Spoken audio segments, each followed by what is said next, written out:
Dear Donald, I am watching you campaign on hate and fear. I'm watching the bigots, racists, white supremacists celebrating as you breathe new life into their beliefs with every fourth grade level plagiarized speech. Hitler has risen again, and I'm watching.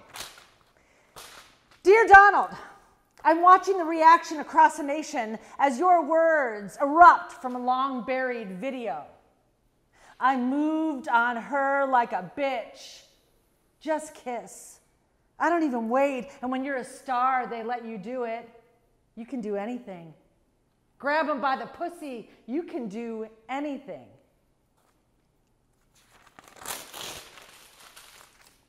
Dear Donald, I'm watching as women everywhere scream, "This pussy bites back!" And I'm laughing because I think, now you can't win. We surely won't elect a man who sexually assaults women. Dear Donald, on October 19th, 2016, I'm watching as these words come out of your mouth. Such a nasty woman. And I feel the rage boil up in my body. And I watch my feminist sisters claim that phrase as their new mantra. Dear Donald, on November 8th, I'm watching with horror and dread as electoral votes continue to rise, as my map turns red before my eyes, but I see something else. I'm watching the fear creep into your face as you realize what you've done. You didn't think it would actually happen, did you? Did you, Donnie? You didn't believe Putin when he made you those promises. You were scared. And it brought me the slightest moment of joy before the pain returned and threatened to swallow me whole. You thought you'd be giving your concession speech about a rigged election and accusing our first female president of voter fraud while your bigly crowd chanted, "Lock her up." Dear Donald, I'm watching the hate crimes rise. Muslims, Jews, gays, blacks, Mexicans, and more. We're all becoming the other in your white world. Swastikas drawn on pride flags, synagogues and mosques burning to the ground, queer and trans kids killing themselves, dying by their own hands, rather than attempt to negotiate your new world order. You empower white supremacists to use their trigger fingers, and yet your Twitter finger remains silent when they do. Oh, that's right. You're still tweeting about your inauguration crowd. Dear Donald, I'm watching time travel backwards. And then the watching stops.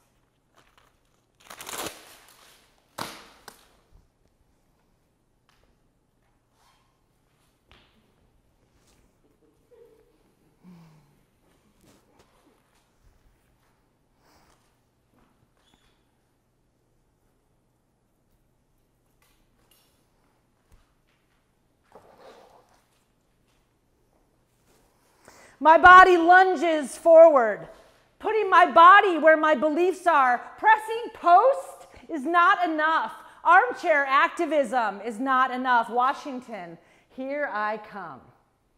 And marching and screaming and laughing and fighting together, us against everything you stand for. You called us snowflakes and you summoned a blizzard.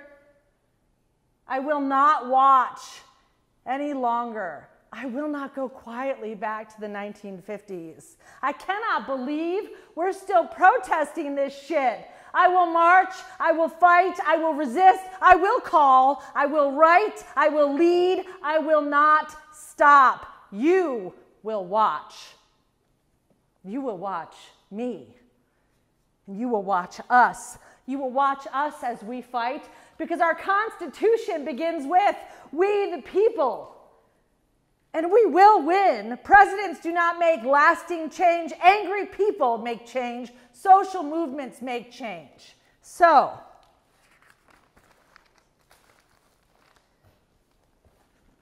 Dear Donald, this pussy does grab back.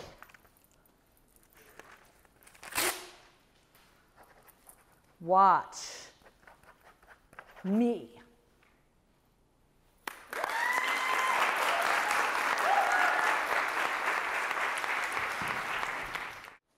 So when Bill, I made a big mess. When Bill asked me to do this, I was like, no, I'm not a political scientist. And he was like, no, I know, great, perfect. Come do all the things that you do. So welcome and thank you for the warm welcome. So this is my first time doing a talk like this, and I'm going to confess something to you that's very exciting for me. This is my very first time in my entire career making a PowerPoint.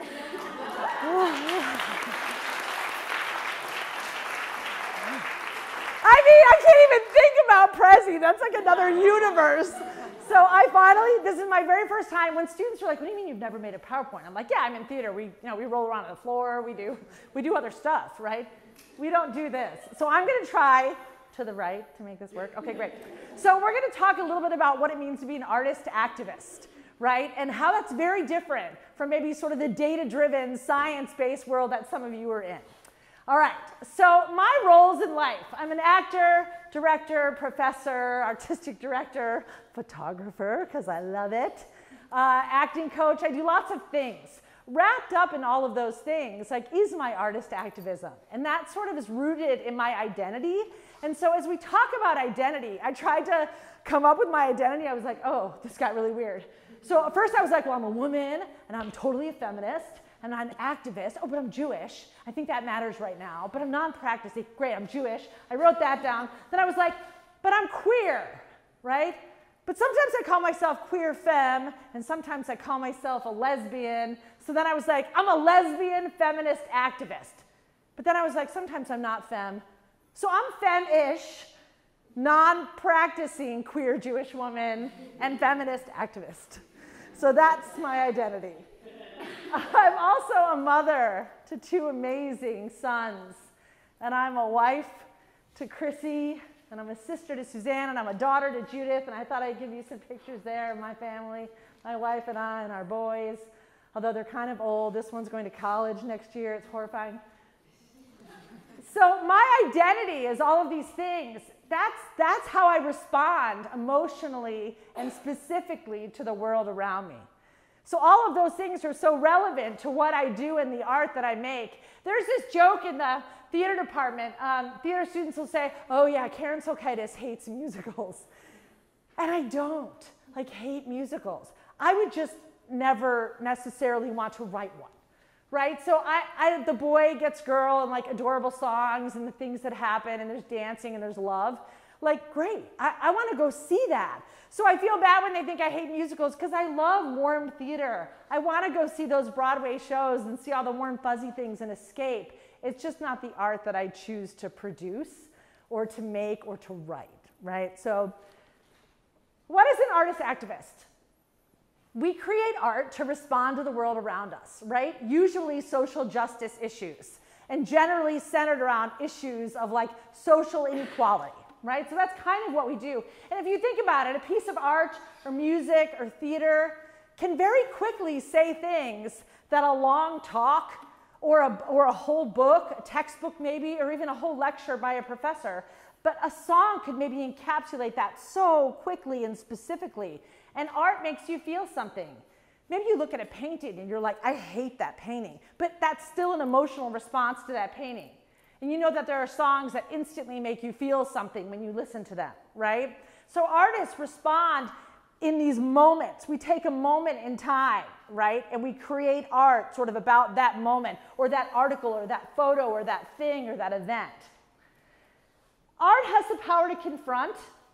We don't have to be polite, right? So as a professor, I'm probably not I have some students in here. I don't know that I'm polite, right? I have a mantra in class that I make theater students yell, and it's I have no apologies. And I make them yell this in class. I have no apologies. Actually, I thought if I ever gave like a TED talk in my life somewhere, it would be about no apology living. What does it mean to have no apologies? Because of course you want to be a polite person, or if you do something wrong or you're like an ass, you should say sorry, right? So it's not about being a jerk in life. It's about unapologetically and very specifically responding to things around me. And that's what I mean by no apologies. And that's how I conduct my classes. And that's how I make my art. There's always an audience involved. We can't exist without you, right? Acting doesn't happen in a bubble. Theater doesn't happen in a bubble. You have to have the audience there. I hear you when I'm up here. I hear your laugh, or when you go, or no, did she just, right? We hear all of those things when we're performing, and it feeds us. And there's this really unique relationship between performers and audience members. And artist activists are hoping that as audience members, even if you don't agree with our point of view, that will make you think and will maybe take a moment to ponder something, or maybe argue with us or the piece that we presented, right? And hopefully progress comes out of those conversations. So we are sort of very intentional in protest art. We are looking for action. So there's differences, like I said, between being political and studying politics, right? I've not studied a lot of politics. I am wholly unqualified to speak to you on political science. But as an artist activist, I'm sort of less concerned with the science and the data. I'm not worried about presenting both sides. I don't care about neutrality. I have no interest in remaining neutral or like sort of making you think that I could live in both camps and talk about both equally. I cannot. Again, artists respond very specifically and pointedly with a point of view. Art actually has to have a point of view. The first thing the director does in a room with theater goers is talk about their unique, specific point of view, right? So we train our students to respond specifically, emotionally, and then most importantly, with their body. So putting our bodies in space and doing the thing that I did, right? Which, by the way, you watched me in process until 3 in the morning this morning. I thought that I was going to do the Ashley Judd, I'm a nasty woman speech for you. And I was like, wait a minute, they could watch that on YouTube. I should write something. So like an artist does, I was inspired by thinking about talking to you today. And I sat down and wrote all those out in my own hand and did not type them and write. I wrote it out. And now I'm going to have to go back and like edit it and figure it out and see if I want to do something with it and maybe revise it, because that's what artists do too, right? But you just saw my first draft that was penned at 3 in the morning, because that's the crazy shit I do. All right. So opinion versus fact. I've had students in my classes, maybe non-theater students, talk about like fact. Like, is our art based in fact? Or are we just like, we make a supposition and we just go? And I'm like, yeah, no, we definitely do that sometimes, right? So it's based in fact. It's based in how I feel about the things I see around me. It's an emotional response and a specific response to my world, to politics around me. That's kind of the arena I'm working in right now, is definitely in politics, right? So we take information, we unapologetically form strong opinions, and oftentimes those opinions are not supposed to represent facts. For example, some of you might have read this book, and I'm alluding to it here. So let's say I decide to write a play inspired by recent rise in fascism, because I call him a fascist all the time. The Trump character is a farm animal, maybe a greedy pig. The play deals with the pig becoming this autocrat and taking over the farm. What book was that? Animal Farm. Somebody said it, right? So that was like written in the 40s. And then there's plays that have come out of that. Steppenwolf just did a version of Animal Farm a couple of years ago. And it seems so relevant to me right now.